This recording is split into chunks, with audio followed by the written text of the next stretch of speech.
SIT ఎదుట విచారణ కోసం జూబ్లీహిల్స్ పోలీస్ స్టేషన్ కు వస్తున్న హరీష్ రావు, తిరుపతి అన్న, ప్రణీత్, శ్రవణ్లకు అన్నిసార్లు ఫోన్లు ఎందుకు చేశారు అంటూ అడుగుతా ఉన్నారు. ఇక్కడ విషయం ఏంటంటే అప్పుడున్న ఎస్ఐబి తిరుపతి అన్న అయితేంది, ప్రణీత్ రావు, శ్రవణ్ రావులకు వీళ్ళకి ఎందుకు ఫోన్లు చేసినావు, అన్నిసార్లు ఫోన్ చేయాల్సిన అవసరం ఏమొచ్చింది అని చెప్పి సిట్టు అడిగినట్టు మనకు సమాచారం.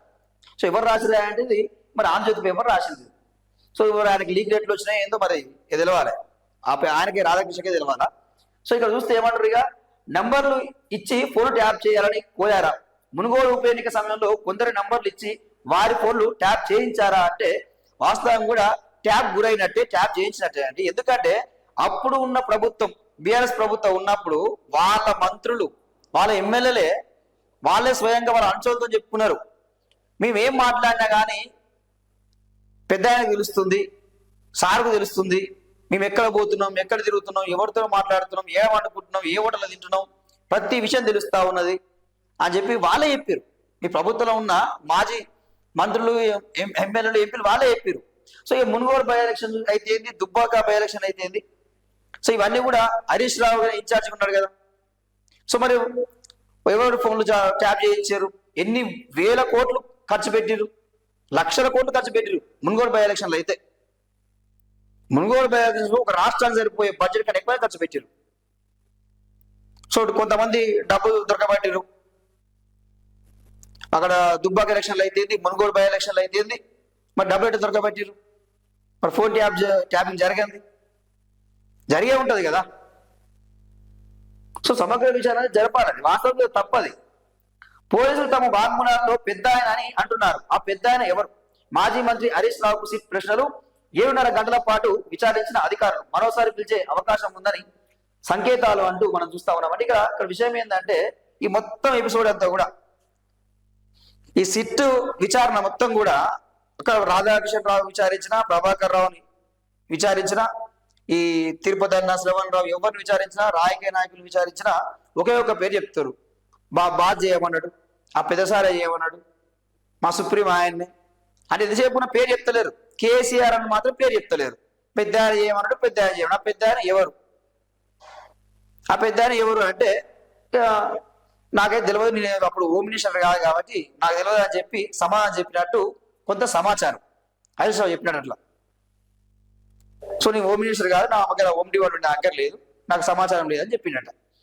సో అది జరుగుతూ ఉంది. ఒక విషయం అంటే వాస్తవానికి కూడా ఈ ఫోన్ ట్యాపింగ్ విషయంలో సమగ్ర విచారణ జరపాలి.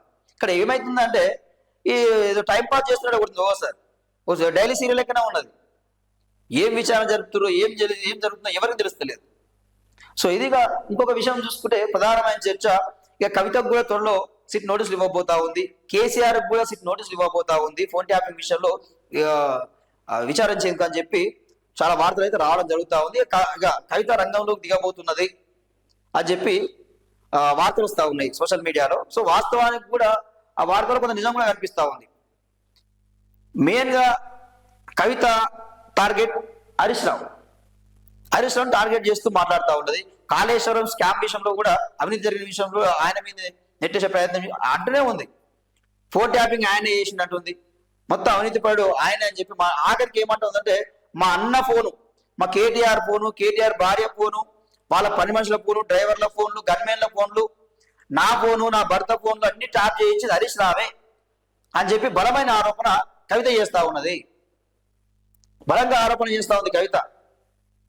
సో ఇక కొంతమంది ఏమంటా ఉన్నారు, ఇక లిక్కర్ స్కామ్ విషయంలో ఇక మరి కవిత మీద ఆరోపణలు వచ్చినాయి, ఆమె జైలుకి పోయింది, వచ్చింది. సో మరి ఏం జరిగింది, సస్పెండ్ చేసిరు.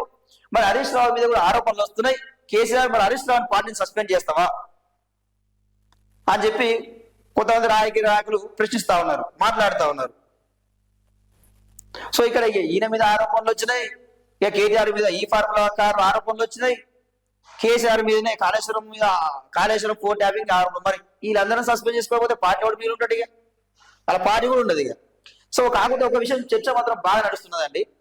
సో కవిత ఇప్పుడు కేసీఆర్, ఇప్పుడు హరీష్ రావుకు నోటీసులు వస్తే ఫోన్ ట్యాపింగ్ లో, అదేవిధంగా కేటీఆర్ కు ఫార్మా ఈ కార్ రేస్ లో నోటీసులు వస్తే మొత్తం పార్టీ అంతా కూడా ఆగమాగం అవుతుంది, అల్లకోలం చేసిరు, లొల్లి చేస్తుర్రు. సో అదే విషయంలో లిక్కర్ స్కామ్ విషయంలో కవితకు నోటీసులు వస్తే మరి ఇంత అల్లరి ఆగమం ఎందుకు కాలేదు, ఇంత గొడవ ఎందుకు చేయలేదు అని చెప్పి ఒక ప్రధానమైన చర్చ నడుస్తా ఉంది. అంటే ఇక సొంత పార్టీ వాళ్ళే కవితను దొక్కేసిర్రా అనేది బలమైన వాదన అయితే వినిపిస్తా ఉంది.